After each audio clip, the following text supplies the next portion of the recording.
Bueno, pues gracias, Alberto, por tus palabras. Gracias a Evercom por promover este encuentro que anuncia probablemente una línea de trabajo dentro de la casa alrededor precisamente de los temas culturales. Y gracias a la Galería Malbrú por la oportunidad de estar hoy aquí, en este espacio tan especial y tan abierto a la experiencia cultural como es la Galería Malbrú. Lo primero es disculparnos, porque a mí que me gusta mantener un equilibrio de género absoluto, este equilibrio se ha roto, porque Rosa Ferré, que estaba previsto que asistiera, y yo me iba a limitar estrictamente a hacer la presentación y el diálogo va a ser entre ellos, pues se ha puesto malita con el COVID y no puede estar con nosotros. De manera que se produce este desequilibrio, consecuencia de las circunstancias y de la imposibilidad de sustituir a Rosa rápidamente. Y bueno, pues yo coordinaré un poquito el encuentro, pero vosotros sois los que tenéis que volar con esta propuesta que yo os pongo sobre la mesa y que voy a introducir ahora de manera muy breve, ¿no? El título que conocéis todos es ¿qué hace un patinete en mi museo? Con esta pregunta se quiere provocar una primera reflexión sobre el impacto que tendrá en los próximos años el cambio de paradigma de la movilidad sobre la gestión de los espacios culturales. Movilidad que ha hecho que nos desplacemos hasta una institución o una actividad cultural con el fin de obtener a cambio una experiencia personal o colectiva asentada sobre el ocio y el entretenimiento. Esta movilidad ha provocado flujos cuya mediación ha sido el sostén del éxito o el fracaso cultural, bien mediante su monetización directa, bien mediante el estímulo de patrocinios, presupuestos asociados a su visibilidad.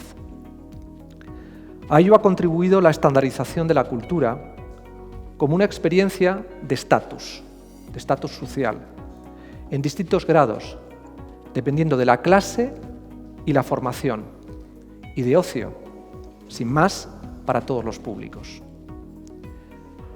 Dime cómo y con qué intensidad te visibilizas como institución o actividad cultural y te diré cuál es el éxito de tu modelo de gestión.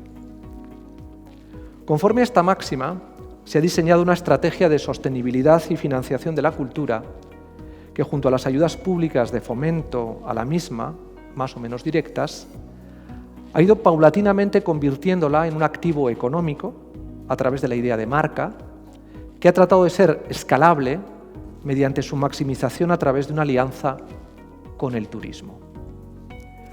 Avanzado el siglo XXI, el modelo comenzó a mesetar y hoy sufre un estrés estructural debido a una combinación de crisis que presionan sobre su viabilidad. La causa más directa está en que todas estas crisis inciden en la movilidad y la lógica incremental de flujos. La emergencia climática reduce la movilidad dentro de las estrategias de lucha contra la huella de carbono. La crisis geopolítica modifica los flujos turísticos globales. La crisis económica afecta principalmente a las clases medias, consumidores mayoritarios de experiencias culturales y soporte de la incrementalidad de la visibilización de los flujos relacionados con el turismo y con la proyección de estatus.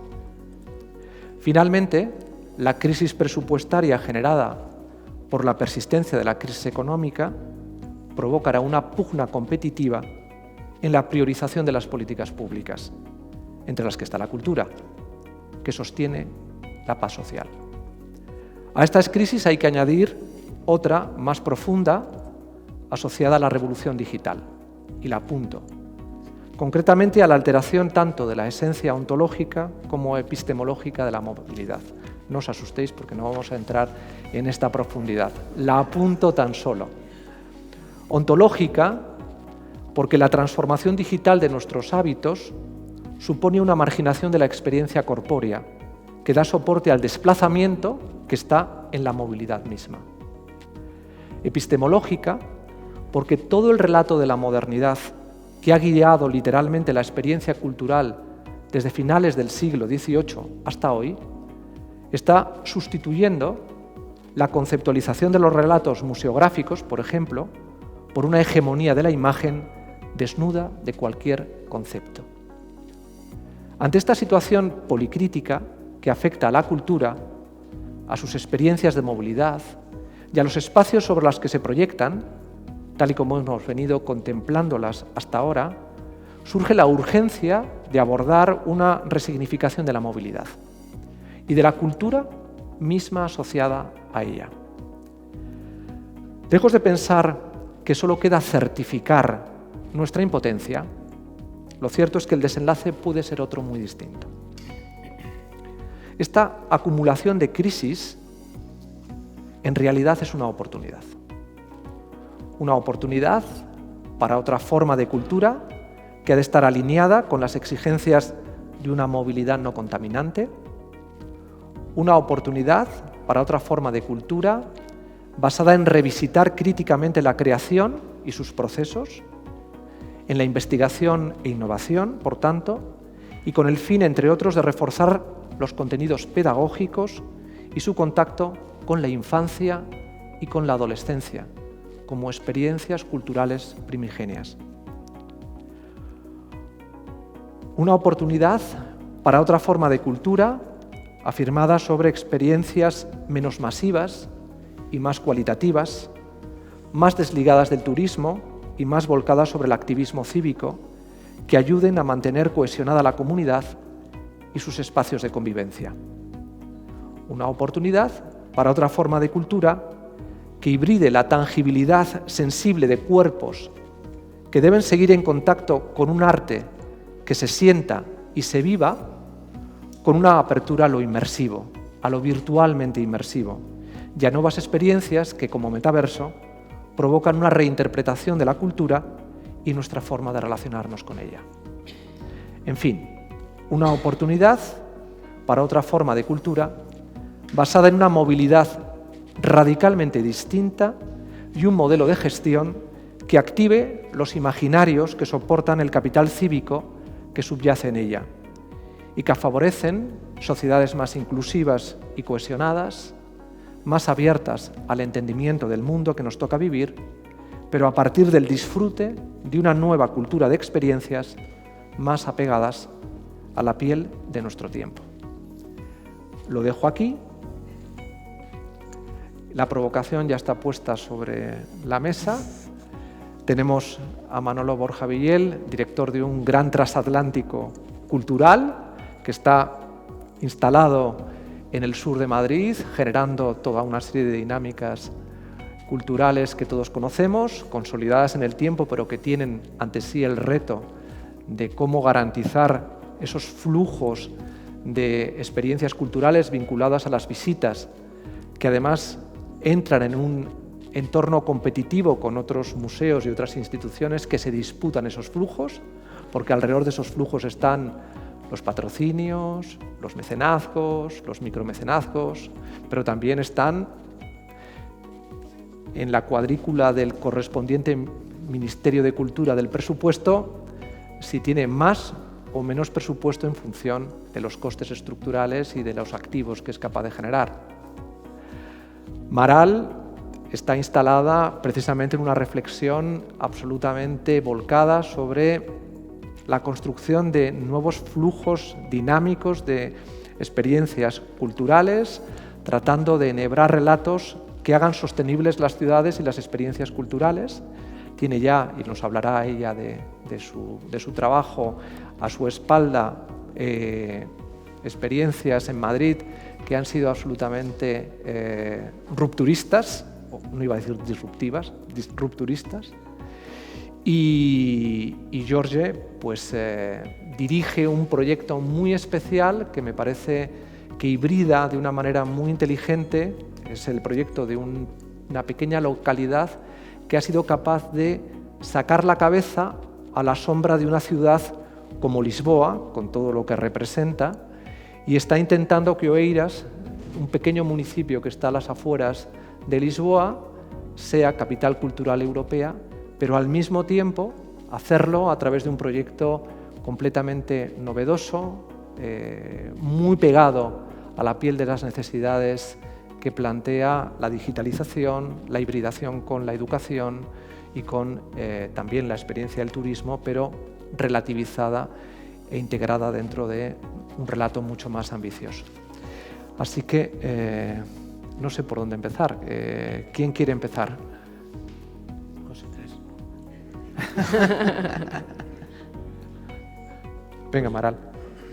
Vale, pues empiezo yo.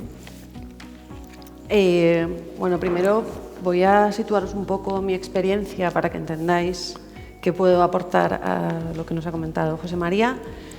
Estuve 10 años trabajando como coordinadora del área de artes escénicas, música y programación infantil en la Casa Encendida.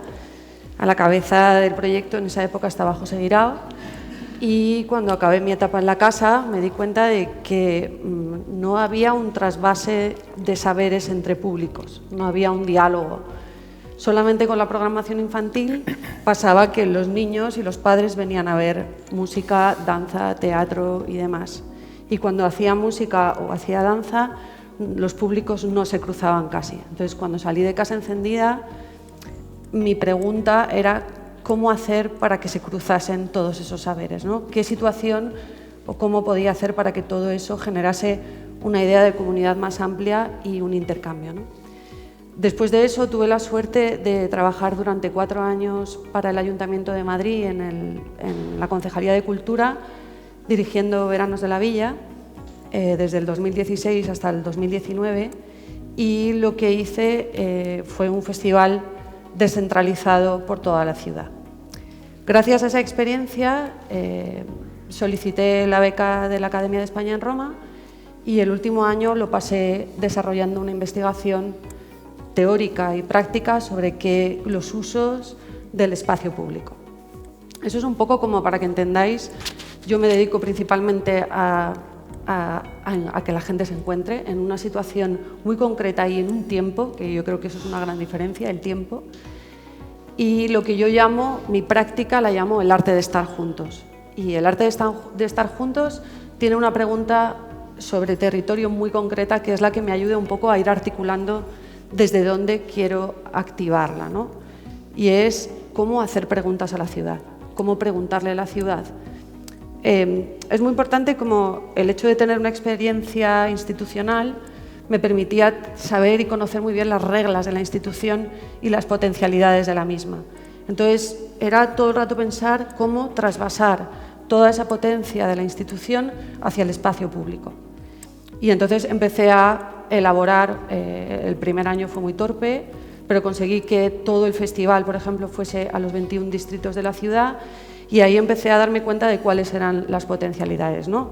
Y los conceptos un poco que engloban mi práctica del arte de estar juntos es la descentralización, la transversalidad, la accesibilidad y la movilidad. Voy a explicar un poquito rápidamente esos 4 conceptos, desde dónde los entiendo yo. Y bueno, lo primero que hicimos fue intentar mapear tanto Madrid como Roma, Madrid muy acompañada y Roma muy sola, porque mi beca en Roma, el presupuesto de un proyecto y otro no tenía nada que ver.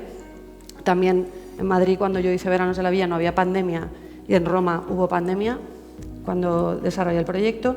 Y entonces lo primero que hicimos fue un plan de estrategia urbana, que era empezar a señalar en la ciudad lugares que no fuesen conocidos o que no formasen parte del entramado cultural de la ciudad.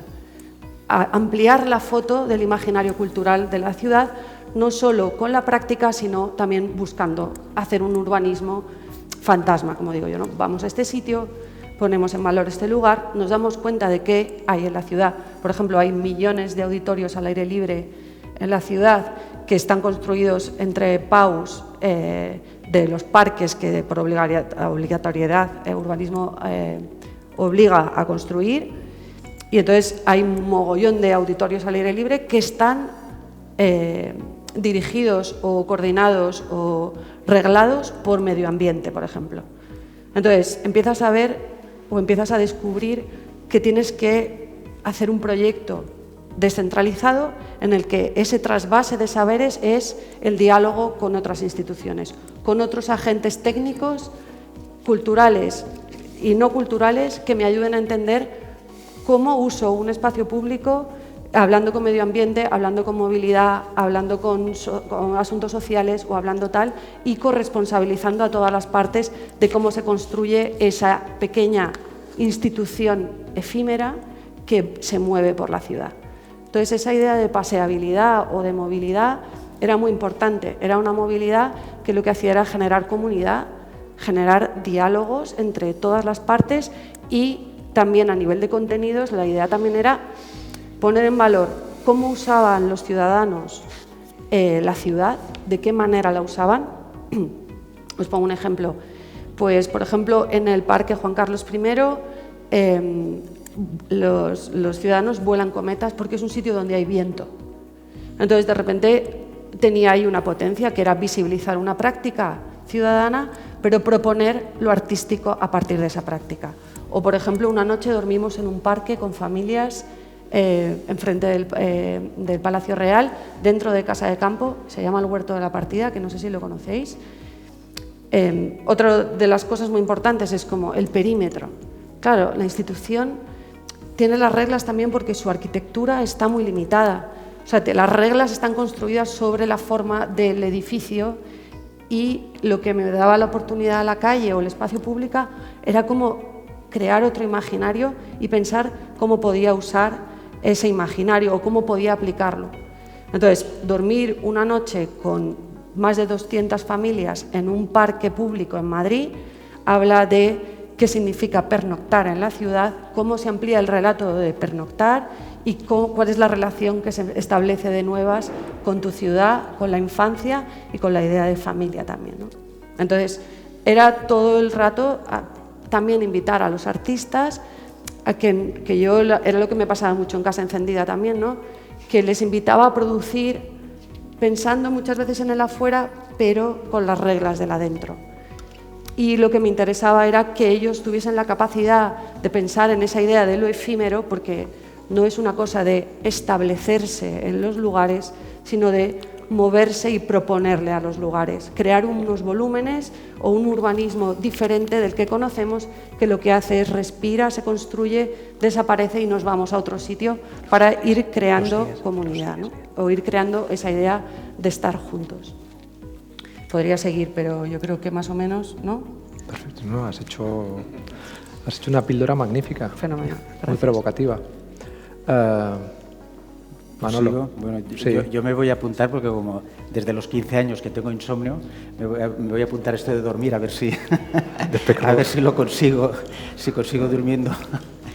Entonces, a ver, no sé por dónde empezar porque la introducción de José María es para una tesis, o sea que sí que me ha intrigado el título, que tiene mucho que ver con aquello del encuentro fortuito entre, o me ha parecido, vaya, entre una máquina de coser y un paraguas, una mesa de disección, que tiene mucho que ver con una exposición que inauguramos ayer. No voy a hacer ahora, no voy a soltar aquí la morcilla de la exposición, pero vaya que era una exposición de Tosquelles, sobre Tosquelles, que el subtítulo es como una máquina de coser sobre un campo de trigo, que tiene su lógica, aunque no lo parezca. Pero sí que quería mencionar Tosquelles porque Tosquelles tiene 3 puntos que creo que reflejan o que responden un poquito a las inquietudes del texto de José María, que tiene un poco que ver con lo que estamos intentando hacer en el Reina desde hace ya algunos años. Y es que Tosquelles, primero, hizo su mejor trabajo en los peores, posiblemente 2 de los peores momentos del siglo XX, que es la Guerra Civil Española y la Segunda Guerra Mundial. No quiere decir que haya que estar en una guerra civil para hacer un trabajo importante, pero seguramente sí que hay que ser conscientes de que igual estamos en una guerra civil, tal vez más blanda o más global y más, pero hace tiempo que, y también tenemos que ser conscientes que desde el siglo XVI el sistema que denominamos capitalista, colonial, etcétera, etcétera, vive en crisis permanente, porque es muy fácil, se basa en conseguir el máximo dinero posible con el menor gasto. Esto tiene que ver con pagar menos salarios, entonces cuando se suben los salarios hay crisis, entonces hay que buscar otra cosa. En fin, por no hablar de la racialización, etcétera, etcétera. Entonces, de hecho, vivimos siempre en crisis, igual deberíamos de asumir que a veces somos conscientes y a veces no. Entonces, volviendo a Tosquelles. Tosquelles, que era un psiquiatra de Reus, que parece una broma para los que hemos vivido en Cataluña, pero es así, y en la Guerra Civil se fue a Almodóvar del Campo, cerca en Extremadura, y ahí le tocó trabajar, no tenía obviamente ni enfermeros, ni tenía gente que lo ayudase, trabajó con prostitutas, y descubrió que las prostitutas sabían tratar a las otras personas muy bien, porque era a lo que se dedicaban, y se dio cuenta de que no sabía quién estaba más loco, si los llamados locos o los llamados cuerdos, y que posiblemente, igual más que curar a los locos, había que curar a los cuerdos. Entonces, a partir de ahí empezó a hacer una práctica que era situada, que tiene que ver bastante con, que es una respuesta a esta hipermovilización o a este miedo a la no movilización, a la cual de hecho respondemos. No sé si habéis viajado últimamente, pero aparte de que los precios son mucho más altos, los aviones van siempre llenos, o sea que parece que no hayamos, digamos, tenemos el sentido de culpa de que no debíamos de movernos, pero la gente se mueve mucho más. En la Segunda Guerra Mundial, otro elemento situado, y todo esto tiene que ver, digamos, era una respuesta, se tuvo que exiliar de España, fue a San Albán, a un sanatorio en París, y ahí se encontró en lo que los franceses llamaban el exterminio dulce. Estaba el exterminio cruel de los campos de concentración, entre los cuales había españoles, por supuesto, en Francia, y luego estaba el exterminio dulce, que básicamente era los dejaban, no les daban de comer, los dejaban morir. Ante esta situación, lo que hizo fue soltar a todos, abrir los psiquiátricos y empezar a darse cuenta de que la sociedad llamada normal tiene unas reglas, igual que la sociedad llamada no normal tiene otras reglas. Y se dio cuenta también de otra cosa, porque durante ese tiempo, al poco tiempo, Dubuffet hizo una exposición de Art Brut, y en la exposición de Art Brut recogió toda una serie de artistas con problemas mentales. Curiosamente, entre esos artistas con problemas mentales había 3 españoles, Tella, Miguel Hernández, otro Miguel Hernández, y Gironella. Los 3 artistas no tenían problemas mentales, eran exiliados, pero el exilio se consideraba un problema mental porque era un elemento de desplazamiento. Entonces, ese entender la cultura, ese solucionarla desde un punto de vista situado, creo que es importante en un mundo global, y creo que es una respuesta a esa movilidad, a ese problema de movilidad. Y ahora volveré. También iré de lo concreto a lo más general. En San Albán estuvo una figura tampoco no demasiado conocida en aquellos momentos por ciertos sectores más clásicos, que era Fanon, la gran figura de colonial. Estuvo 16 meses aprendiendo con Tosquelles. Esa es una parte de la historia de este país que no conocemos, por desgracia, y luego se fue a Argelia, donde empezó a aplicar las prácticas de Tosquelles. Tenía 2 grupos, tenía un grupo de mujeres de origen europeo y un grupo de hombres de origen árabe. Él no hablaba bereber, no hablaba árabe. Con las mujeres francesas no tenía ningún problema, y los protocolos europeos funcionaba, con los árabes no funcionaba ninguno, empezando por el hecho de que necesitaba traducción, necesitaba hacer terapia con un traductor. Entonces se dio cuenta que tenía que cambiar de marco y que tenía que empezar a hacer otras cosas. Entonces tenemos 3 elementos: lo colectivo, un trabajo donde el aprendizaje no es de uno a otro, sino es comunitario, y donde lo comunitario implica generar sociedad, generar democracia; lo situado, y lo decolonial, que son 3 elementos que creo que darían una respuesta a esto que estamos hablando. Y respondiendo a eso, el problema de la pregunta no es el patinete, que podría parecer raro. El problema de la pregunta es el mí y el museo. ¿Por qué el museo tiene que ser mío? ¿Y quién soy yo? ¿En nombre de quién hablo? ¿Y por qué tiene que haber museos? Los museos empezaron en un lugar determinado. ¿Por qué tiene que haber un tipo de colecciones? Entonces creo que aquí es muy importante el entender, y de hecho se me olvidaba otro elemento en Tosquelles, donde hablaba del método hipocrítico, que quería decir que era más importante pensar con los pies que con la cabeza, porque con los pies es como se recorre el mundo, con los pies es como cruzas las fronteras, con los pies es donde sientes la materialidad de la tierra, y sabemos que hay culturas indígenas para las cuales el pensamiento no está arriba, sino que está abajo, está en relación con la tierra que es parte de tu cuerpo, una tierra que no es inseparable, digamos, y no puede ser objetualizada en un museo. De hecho, hay un artista de una región amazónica que tiene, digamos, son unos indígenas que hacen una serie de capas de plumas que están todas en Alemania, y que está promoviendo no la restitución,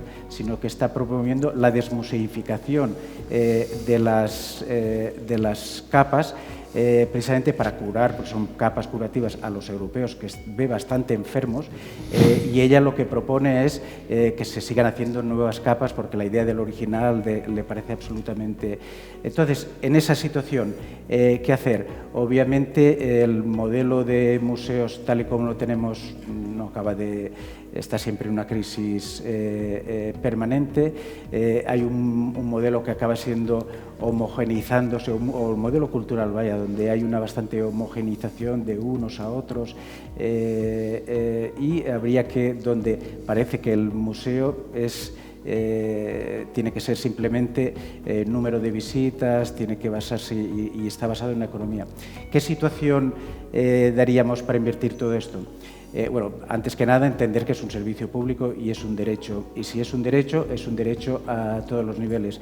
Un museo puede ser, o algunos museos, por ejemplo, los grandes museos, deberían ser más o menos sostenibles en ciertos términos, como lo puede ser un cierto hospital en determinado tipo de cosas, pero no en otras. Luego puede haber lugares de investigación, digamos, cuya sostenibilidad sea a muy largo plazo. Quiero decir, entender la cultura como un derecho, como un servicio público, y esto, por supuesto, cambia absolutamente toda la cuestión de cómo se financian, y sin meterme en política también cambian la cuestión de los impuestos y tal, pero como no tengo ni idea, no me voy a meter en esto. Entonces, este sería un primer modelo. El segundo modelo sería cambiar la visión occidental, eurocéntrica, que es una visión claramente provinciana de un lugar, digamos, relativamente pequeño del mundo, que cree que es universal, y entender que la práctica artística puede ser desarrollada de muchos modelos, que no es necesario, tampoco decir que haya que excluirlos, estos museos, digamos, que haya que visitar, pero hay muchas formas de prácticas culturales, que esas prácticas culturales tienen que estar situadas, que no quiere decir que son locales ni nacionales, sino que tienen que estar en un lugar concreto, y que tienen que estar interconectadas. Ahí lo digital, la interconexión es importante, pero por supuesto esto nunca sustituye el objeto, digamos, el elemento material, estos pies a tierra que son fundamentales, pero sí que exige un cambio de paradigma. O sea, para mí, ya digo, lo importante no es tanto el patinete, que me parece muy bien, lo importante es el mí y el museo. Habría que cambiar estas dos cosas, y cambiando estas dos cosas yo creo que deberíamos de cambiar un modelo de financiación, un modelo de gestión, un modelo donde se cree una red asimétrica, donde puede haber prácticas culturales que no necesariamente sean artísticas. Tú en alguna ocasión te ha tocado salvarme, en una ocasión, digamos, antes de tu época, alguien de hecho me acusó de que lo que estaba haciendo cuando está en el Magua era casi alegal, no era artístico. Pero ¿quién determina lo que es artístico? En las lenguas mayas la palabra arte ni siquiera existe. Existen una serie de lenguas que tienen que ver, una serie de palabras con lo curativo, con la ecología, con el territorio. Entonces, el cambiar todo eso, el crear un tejido plural, un tejido donde podamos estar conectados, pero de muchos modos, donde no tengamos que ir todos, digamos, a viajar como si todos fuésemos turistas. Hay gente que puede necesitar curarse, hay gente que necesita entender a partir de la práctica artística su propio territorio. Esto implica un modelo donde se puede seguir viajando, pero un modelo donde el viaje no es absolutamente todo, y sobre todo implica la gran transformación. ¿Por qué las cosas tienen que ser de alguien? No en todas las épocas las cosas han sido de una persona. La idea de la propiedad, la idea del museo patrimonial, la idea del museo que acumula cosas, es una idea burguesa, es una idea que sale en un momento determinado y no tiene por qué existir. Lo que mencionaba de la artista brasileña, que no tiene problema en generar copias, el por qué no se deben de restituir cosas, el por qué no se pueden hacer copias, el por qué no se pueden ver las cosas de otro modo. Creo que la única solución a este problema, a este problema, en realidad, a esta pregunta que no tiene solución y que nos lleva a repetir más o menos lo que hemos venido haciendo, cada vez con una crisis mayor, porque cada vez es todo más caro, cada vez es todo más complicado, cada vez es casi todo más elitista, porque ya las obras no pueden viajar, creo que cambiar totalmente de paradigma. Y la única posibilidad es romper el marco. Y ya con esto acabaré. Para mí, un ejemplo modélico de esto fue un colectivo que estuvo en la última Documenta, en la de Kassel, que se llamaba Serigrafistas Queer, eran argentinas. Hicieron dos cosas.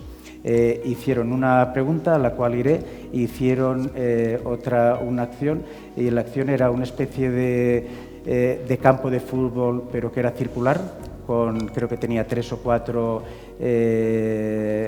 porterías con varios balones, con lo cual no ganaba nadie, porque las reglas se las iban inventando continuamente, habían roto el marco, y consecuencia de esa ruptura del marco se les ocurrió hacer, sabéis que con Documenta ha habido una gran polémica, incluso se habla de que tal vez sea la última Documenta, ya desde antes de que se supiese qué artistas iban a estar o no, ya se les acusó de que iban a ser, o sea, sí o sí, iban a ser antisemitas, antes de que no hubiese salido ninguna lista de obras, y obviamente cuando salieron las obras encontraron elementos antisemitas. Entonces los comisarios intentaron defenderse diciendo que no eran antisemitas, tratando de hablar de la libertad de expresión, pero bueno, la extrema derecha con lo de la libertad de expresión nos gana por goleada, porque como es de lo que siempre hablan, no tienen problemas de fake news.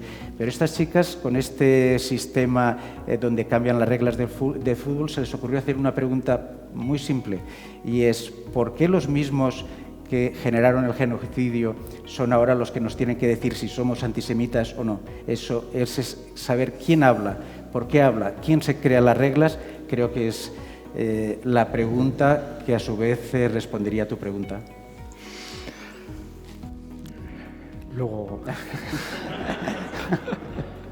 Luego vamos a tratar de hilar la reflexión que habéis planteado.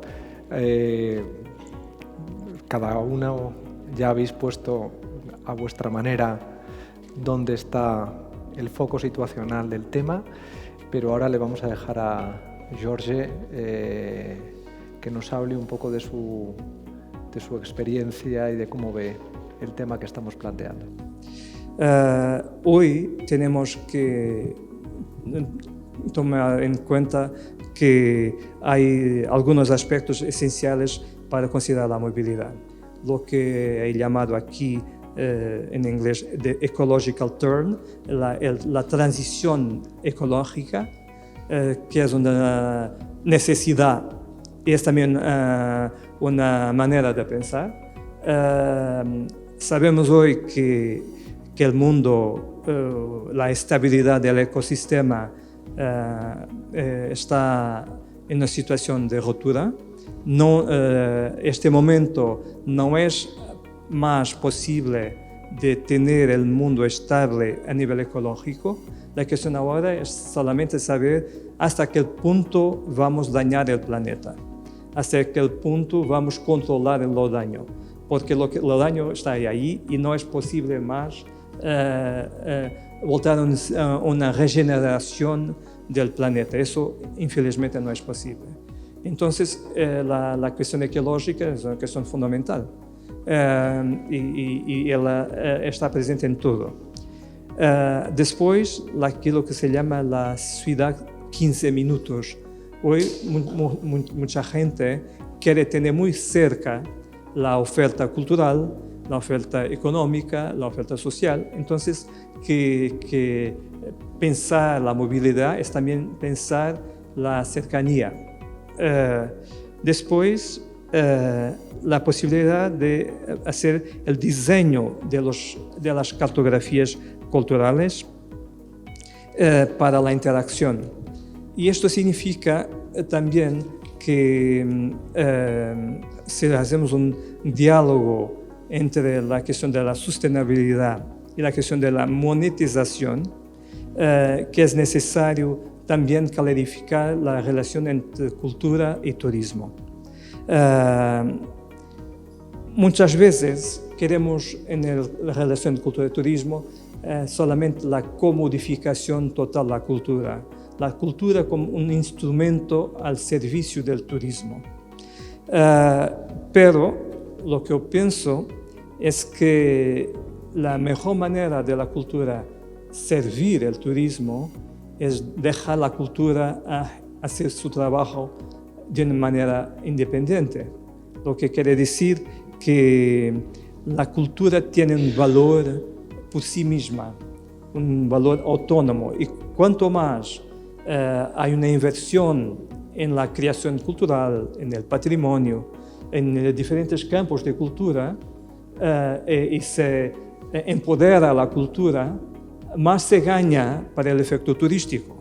No es a través de la instrumentalización de la cultura para el turismo que creamos la mejor conexión económica de desarrollo entre cultura y turismo. Es a través de la inversión libre en cultura que se crea la pluralidad y la riqueza que puede ser útil para el turismo. Y esto es muy importante porque muchas veces se crean ideas de pacotes de oferta turística que son solamente una simplificación o mismo una estupidificación de la cultura a favor de una idea de turismo, pero que es una broma, no es verdad, y que más tarde o más temprano va a crear un daño para el turismo. Entonces, cuanto más verdadero es el trabajo cultural, más genuina es también la experiencia turística. Entonces,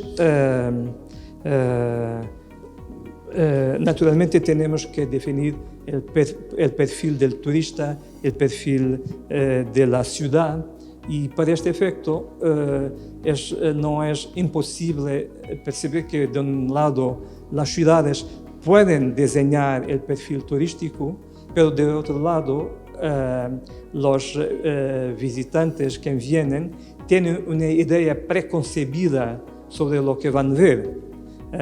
Hay un cruzamiento de percepciones que no es necesariamente evidente. Entonces la narrativa es una cuestión fundamental. Hoy podemos tener narrativas sobre todo y naturalmente sabemos cuánto a hoy la intoxicación de nuestra vida personal y colectiva a través de las narrativas. La idea de verdad hoy es muy difícil de sustentar. Entonces la idea de capacidad de percepción y de experiencia tiene a ver con una idea de legitimidad que hoy también pone en causa. Entonces cuando piensas la oferta cultural para el turismo y la cuestión de la movilidad, tienes que inventar. Inventas la narrativa para la gastronomía, para las iglesias, para los palacios, para los festivales de música, para los eventos artísticos, para la arquitectura, para, si quieres, para la agricultura urbana, para lo que quieres. Puedes inventar una narrativa cultural y turística para lo que quieras. La cuestión es cuál es tu estrategia y cuál es tu idea de sostenibilidad en relación al contexto, en relación a las situaciones que vivimos hoy. Entonces, hay una idea de diseño que es esencial. Y cuando hablamos de city branding, de una marca para la ciudad, naturalmente tenemos que percibir muy bien todos estos elementos. En el caso de Oeiras, por ejemplo, que es un municipio pequeño, nós no queremos el turismo masivo, queremos un turismo muy especializado y estamos a trabajar específicamente la cultura contemporánea, las artes contemporáneas como elemento de atracción cultural. Para terminar, entonces, que la conexión entre la monetización de la cultura, la movilidad y el turismo urbano merece que tengamos una manera de ver las artes y la cultura como autónomos y no solamente como instrumentos al servicio de la economía. Cuanto más liberas la cultura, más ela puede servir en la idea de desarrollo. Y hoy tenemos que la conectar con la idea de democracia, porque si no hay una pluralidad cultural, no hay verdaderamente una democracia, y sin esto, cada vez más, el autoritarismo que hoy vemos en Europa, el avance de la extrema derecha va a continuar. Entonces tenemos que percibir mucho bien lo que quieren las personas, pero tenemos también que proponer un discurso capaz para el desarrollo de la democracia en la situación compleja que es la contemporánea. Gracias. Bueno, pues la verdad es que el solapamiento de los discursos se ha traducido en que hay una cierta correspondencia y un flujo subterráneo que acerca una posición a otra y a otra, ¿no? Y la verdad es que me ha parecido fascinante todo lo que aquí se ha comentado. Yo solo quería apuntar, en primer lugar, que Manolo ha incidido en una idea sobre el activo que la cultura puede tener en la reconceptualización de esta en este momento, en esta práctica situada a la que él hacía referencia, que es la potencialidad crítica y emancipatoria con la que interpretar el mundo en el que estamos. Es decir, los museos pueden convertirse en condensadores críticos de reflexión sobre el mundo en el que estamos viviendo. Hasta ahora han tenido una visión claramente moderna, ilustrada, de conocimiento, en una perspectiva clásica, pero hoy en día son de alguna manera los espacios en los que hay que ir desarrollando experiencias que hagan posible todas las dimensiones críticas que otros espacios no pueden tener, y a través de la potencialidad precisamente de la cultura, ¿no?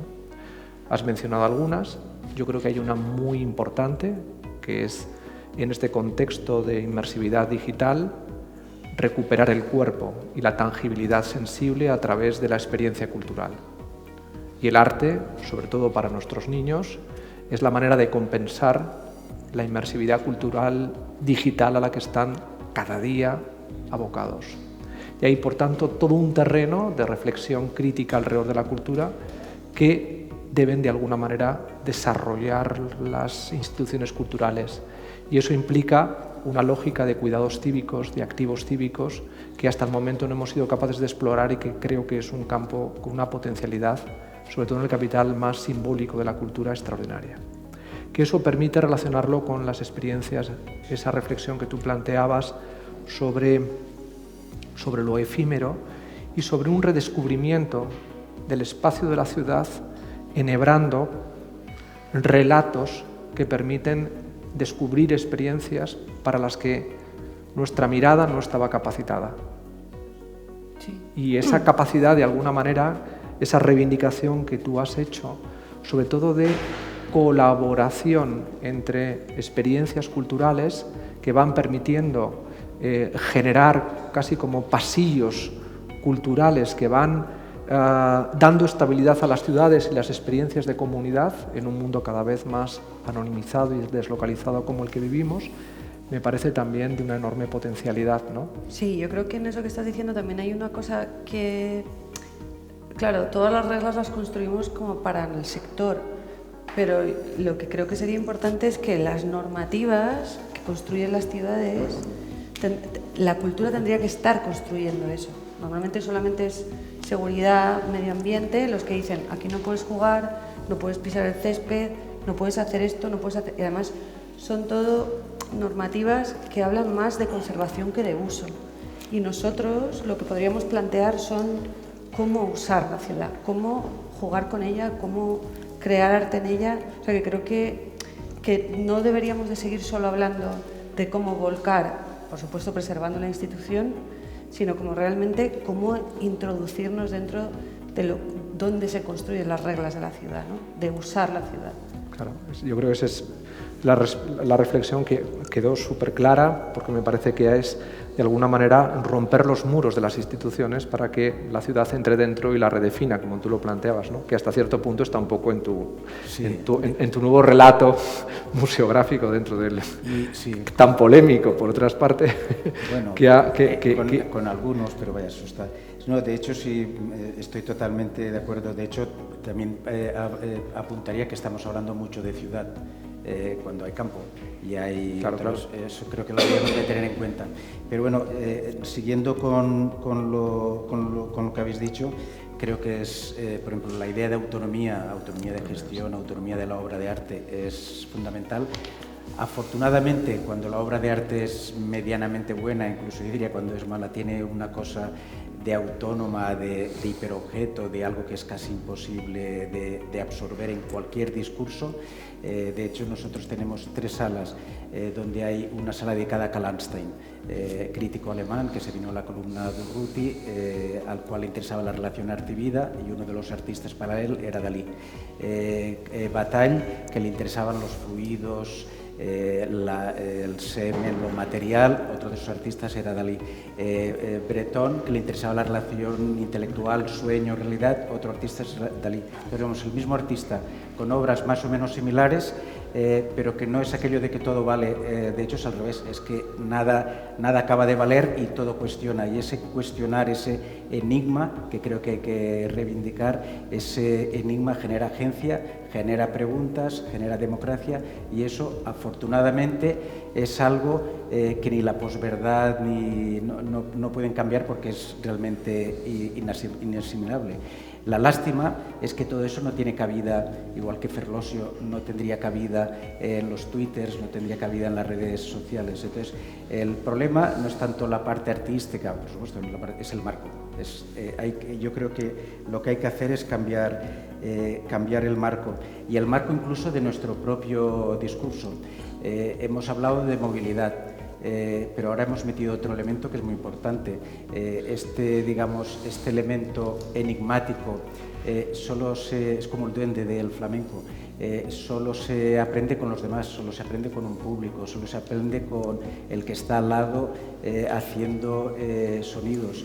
Entonces, este elemento de afecto, este elemento de comunidad, este elemento de compartir, se consigue no por la movilidad, sino por, y ahí citaré a un poeta español, a Lorca, sino por que hablaba del aire conmovido, sino por el conmover, que es otro concepto. Yo creo que debemos un poco de cambiar, la movilidad es importante, pero la conmovibilidad, el conmover es esencial. A mí hay una cuestión que me ha interesado mucho de lo que planteaba George, que es precisamente desde su experiencia, ¿cómo crees que es posible, precisamente en esa relación no virtuosa entre el turismo y la cultura, que ha sido virtuosa hasta cierto punto, pero que ha empezado a generar externalidades negativas que han ido dañando, ¿no?, a la propia capacidad de la cultura para convencerse de qué es lo que debía hacer. Mi pregunta es, ¿cómo crees tú, por ejemplo, que sería factible ese reforzamiento de la autonomía de la cultura? Porque yo soy de los que siempre ha creído que la gran responsabilidad que tiene el gestor político no es tanto la financiación de la cultura, sino preservar la capacidad de la cultura para ser autónoma del poder, de los mecenas, en fin, de los circuitos más o menos monetizables de su actividad, para que pueda realmente crear y ser autónomo, porque eso es lo que puede conmovernos, ¿no?, la capacidad del creador de generar un relato absolutamente autónomo. ¿Cómo desde tu experiencia, por ejemplo, en Oeiras, cómo estáis fomentando, por ejemplo, la autonomía? Sí, eso creo que es muy difícil. Entonces tenemos que hablar el lenguaje de los números, porque para la decisión del político de topo, quien manda, si es el primer ministro, si es el alcalde, no interesa. La dimensión puede ser diferente. Me tienes que decir cuántos votos va a ganar y cuánto dinero va a haber de más en creación de riqueza. Esto es una simplificación, naturalmente, porque creo que los políticos pueden también percibir que hay beneficios inmateriales, pero la cuestión material es esencial para la mayoría de los políticos de topo. Entonces, la cuestión inmaterial normalmente es útil como elemento de manipulación, como elemento de demagogia, como instrumento para la publicidad, para la venta de una victoria. No es necesariamente, no hay una inocencia en el ejercicio del soporte al inmaterial. Donde que lo que decía primero, que cuánto vale un metro cuadrado en Madrid, es decir, cuánto vale la conexión entre el desarrollo cultural y la valorización del territorio, creo que es un buen argumento. Dejar la gente de la cultura hacer su trabajo es mejorar la calidad del entorno urbano y del desarrollo. Entonces mi argumentación va en este camino. Dejen a la gente de la cultura trabajar, van a ganar con esto. Pero atención, hay un problema, lo conocemos muy bien, lo que se llama gentrificación, que es la utilización de la cultura como elemento de valorización de un activo territorial y después lo jetas para hacer otra cosa cualquier. Entonces hay que crear un equilibrio entre la posibilidad de valorización del territorio por la cultura y evitando una gentrificación negativa. Esto no es fácil, implica trabajo multinivel. Tienes que trabajar en diferentes niveles de poder, tienes que convencer a los decisores de topo, los intermedios, tienes que trabajar con los stakeholders privados de las empresas, de la sociedad civil. Es un trabajo de paciencia, de mucho tiempo, pero que tiene que tener una estrategia muy clara.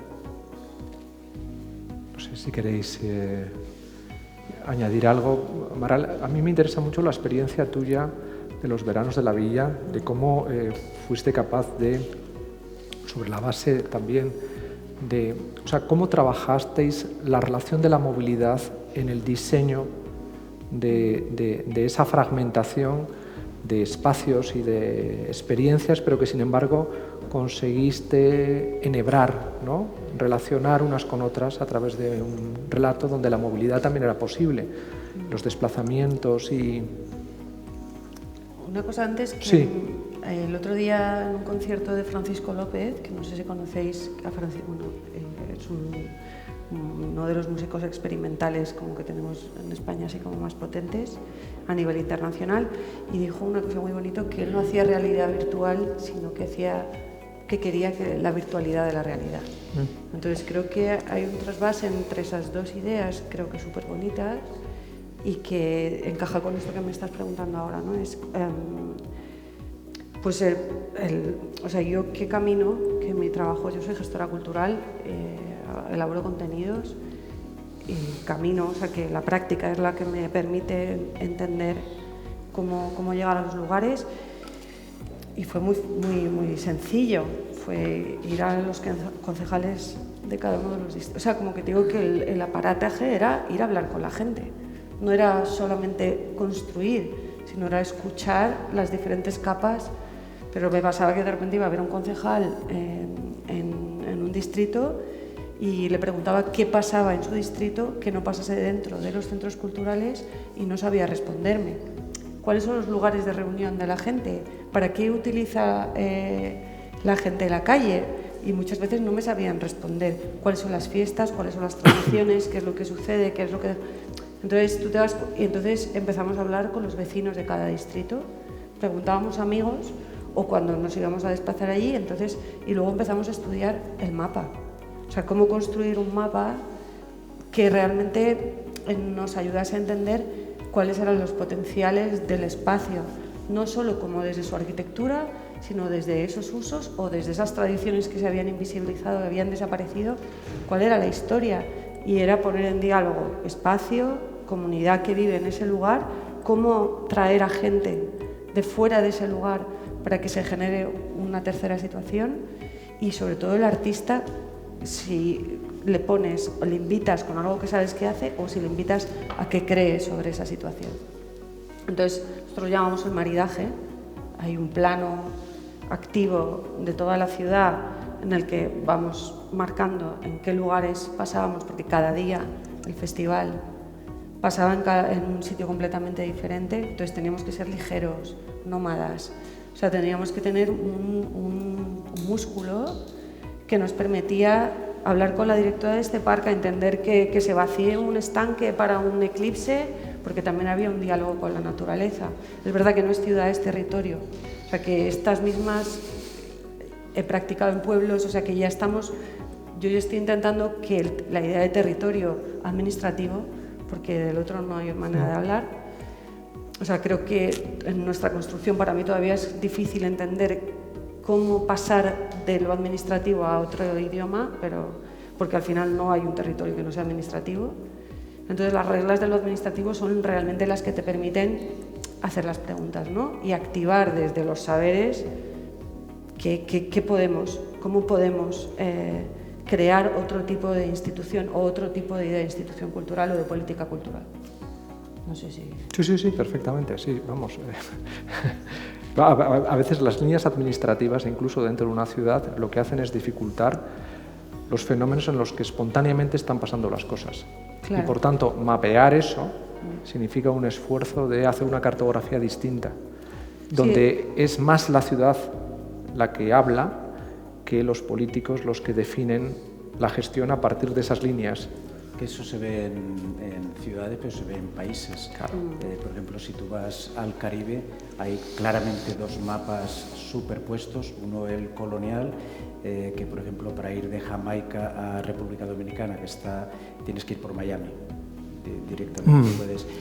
Pero luego hay otro que es, digamos, cultural y que desde el norte de Brasil hasta New Orleans, digamos, toda la cultura afrodescendiente está totalmente comunicada, tanto que entre Cuba y República Dominicana hay discusiones sobre quién inventó cierto tipo de música, o sea que, y esos mapas siguen superpuestos.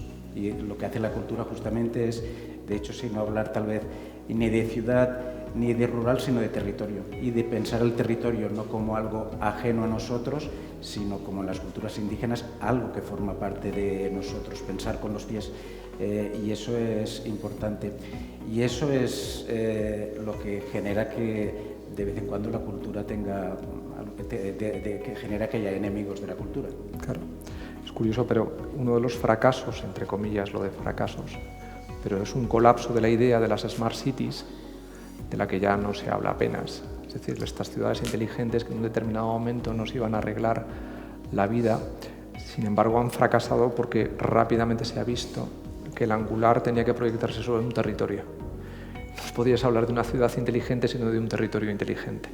Y según ibas extendiendo la mancha, te das cuenta de que las implicaciones de los territorios rompían los diseños administrativos de las ciudades, con lo cual tensionaban mucho los verticales tecnológicos que se estaban utilizando para hacer inteligente una ciudad. Pero bueno, yo no sé si cómo andamos damos ya paso a que la gente hable, o yo creo que hemos puesto sobre la mesa muchas cosas, ¿no? Demasiadas cosas que si volviéramos a intervenir darían pie a alargarlo mucho, porque aquí creo que hay mucha potencialidad de reflexión abierta, pero yo creo que sería interesante dejar al público este tiempo para que pueda hablar, y si no, al final podemos hacer una breve conclusión cada uno. ¿De acuerdo? Aquí había un micrófono. Que yo creo que lo he apagado.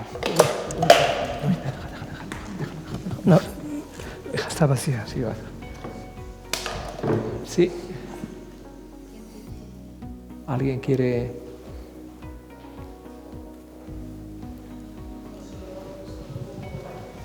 Intentar ahondar un poco en esta última reflexión que creo que habéis planteado todos, que es cómo es posible que estemos hablando de las posibilidades de la movilidad, de la cultura, del arte y de la creación y de los individuos, como la potencialidad que tienen de moverse dentro de estos escenarios, y a la vez hemos hablado de las limitaciones que propone la propia administración. Pero ¿cómo actuamos fuera de la administración si de la administración dependen nuestros presupuestos, nuestras comunidades autónomas, nuestras leyes autonómicas, nuestras leyes nacionales? ¿Cómo se está planteando esto desde las propias instituciones culturales? Lo está planteando una persona que lleva 20 años dedicada a lo público en la cultura, desde instituciones pequeñas hasta ministerios. Entonces, es un reto que tiene una dificilísima solución. Planteo simplemente ¿en qué soluciones habéis pensado? Empiezas. Vale, mira, alguien que ha trabajado siempre en lo público. Yo empecé en la Fundación Tapies, que pensaba, yo venía de ser estudiante, de la universidad, y pensaba que era un horror, que me pasaba todo el tiempo, en lugar de estudiar, todo el tiempo haciendo papeles. Eso era en los 90. 30 años después, las cosas no es que estén peor, están mucho peor a nivel. Hay una... de hecho, mira, te contaré la anécdota de una artista muy conocida, además muy articulada, de hecho, Ito Estel, que la invitamos a una reunión en el museo de coordinación con los diversos departamentos. Había mucho elemento de producción, no abrió la boca, y es difícil que Ito no abra la boca. Cuando salió le pregunté qué le pasaba y me dijo, es que no he entendido absolutamente nada. Y hay, o sea, lo que sí que hay, a ver, no vivimos en elementos neutros, y las leyes se van generando en una época u otra, sin entrar en política. Las estructuras administrativas de ahora vienen de un momento determinado y literalmente no están hechas para favorecer la creación, sino más bien lo contrario. Desde el momento en que hay interventores que te exigen que si tienes que hacer una escultura de tal modo, no estoy diciendo caricatura, de repente que el artista no te venga, bueno, eso sí que me ocurrió, que no te venga con una caja de zapatos, un motor de los años 60 y un tubo de plástico de 20 centímetros, que era el modelo para hacer otra cosa, porque eso no lo quería pagar. Entonces sí que hay una serie de elementos, pero tanto en lo privado como en lo público. Si te vas a tanto público como lo privado, si te vas a estructuras privadas en Estados Unidos, tampoco funciona mucho mejor, porque hay unos condicionantes.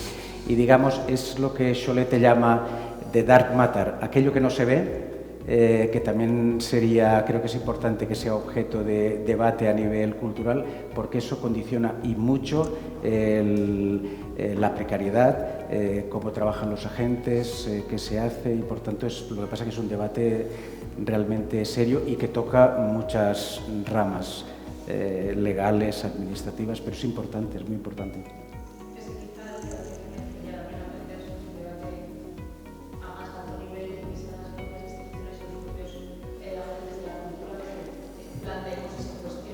Y al sector, porque de repente, de repente se atacan a un museo porque un museo no hace cosas artísticas? A ver, ¿quién determina?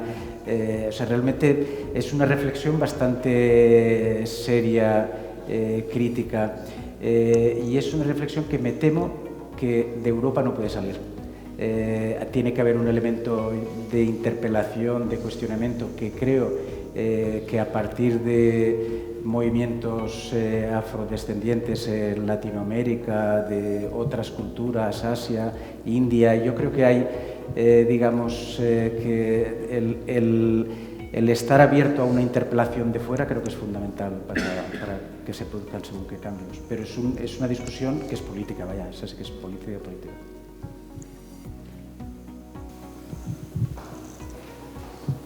Al hilo de lo que decía, es política y es legal, es normativa. Sí, o sea, sí. Estabas diciendo movilidad y conmover, seguir pudiendo conmover desde el discurso del museo, del artista, pero que el marco legal o normativo nos permita hacerlo, como comentaba Marero, o sea, que podamos saltarnos determinadas fronteras. Entonces, como que faltan los abogados, los legisladores, o sea, aquellas partes a las que el derecho siempre va por detrás de la realidad, desgraciadamente.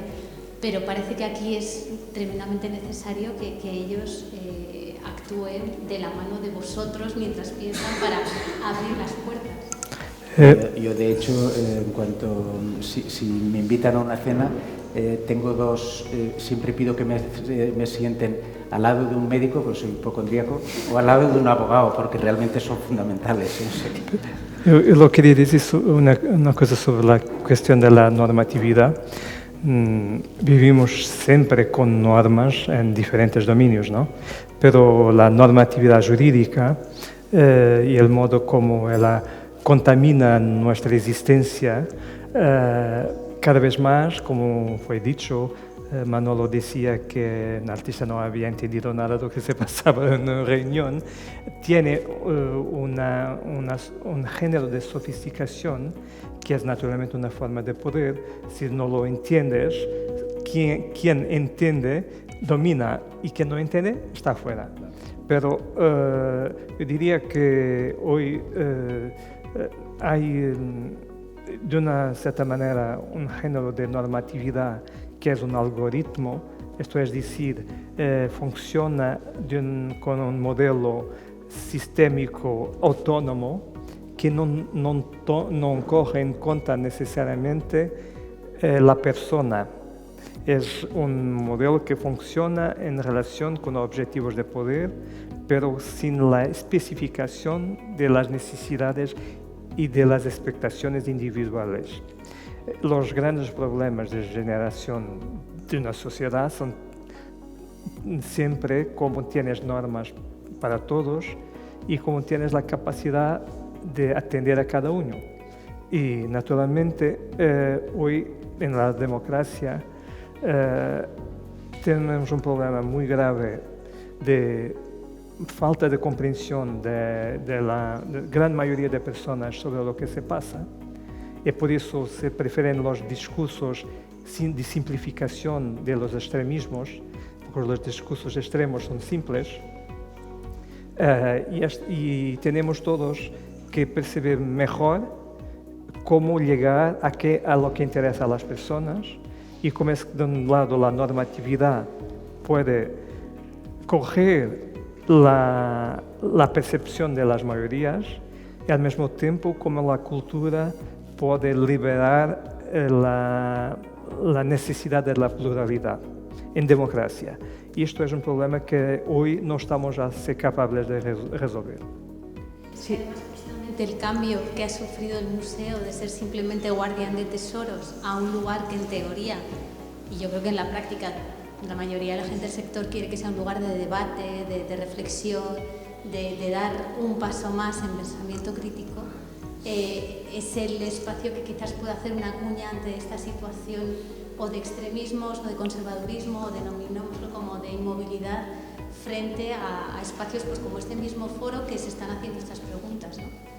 Entonces, desde dentro, intentar romper. Sí, o sea, hay una cosa que hay que...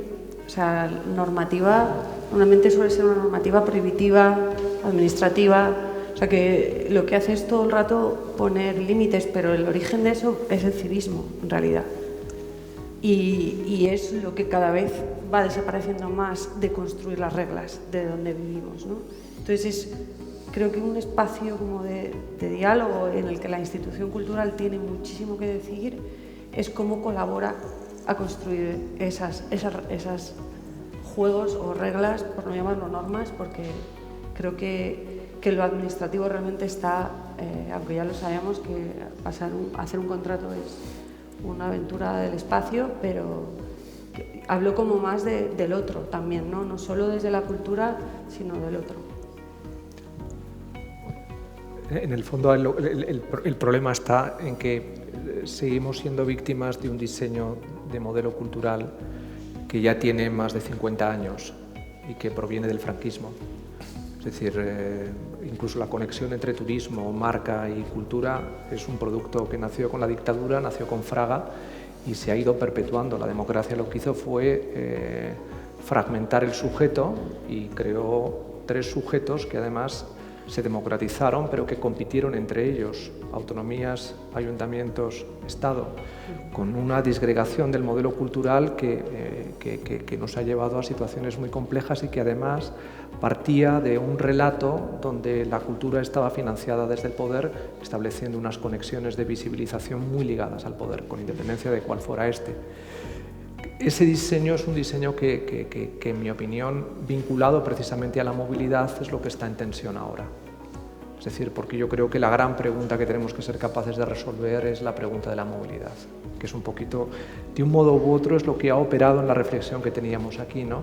La movilidad, es decir, si ya no nos podemos mover, si cada vez hay menos gente que incluso en su capacidad para moverse no quiere moverse internamente, porque los bucles autorreferenciales a los que nos lleva el algoritmo en las conversaciones sociales que generan las redes digitales favorece la inmovilidad, pues tenemos realmente una crisis que tiene que hacernos pensar la movilidad en su sentido más amplio. Porque al final de eso se trata, ¿no? Porque incluso la movilidad que surgió alrededor de la paseabilidad dentro de un museo era la movilidad burguesa de un hombre, una mujer de la clase media que a través de las cartelas quería aproximarse al relato conceptualizado de un poder que se modernizaba, entre comillas, y le hacía accesible mediante unos mecanismos de descodificación que son los que están en cuestión ahora mismo también. Entonces, todo esto es lo que está implosionando. Y el problema más directo que pesa sobre la gestión de la cultura en estos momentos es que hemos diseñado aparentemente un marco de financiación de la cultura basado en aportación pública, éxito de la gestión en su visibilización en forma de taquillas, ingresos, etc., y patrocinios. Pero todo gira alrededor de la movilidad. Y si la movilidad se yugula y va perdiendo cada vez más capacidad, pues tenemos un problema de viabilidad de la propia financiación, porque sí, los vuelos están llenos, pero es que hay menos slots, es que hay menos tráfico aéreo. Y claro, por eso se encarece y por tanto la posibilidad de moverse cada vez se va reduciendo más. Y no hablemos ya dentro de la ciudad. O tienes un coche eléctrico, no te puedes desplazar por dentro. Disfrutarás del transporte público, pero si hay un transporte público que está a la altura de la incorporación de un flujo de gente tan importante, etcétera, etcétera, etcétera. Por tanto, la normatividad también es muy importante, porque todo al final aloja el modelo. ¿Alguna otra cuestión?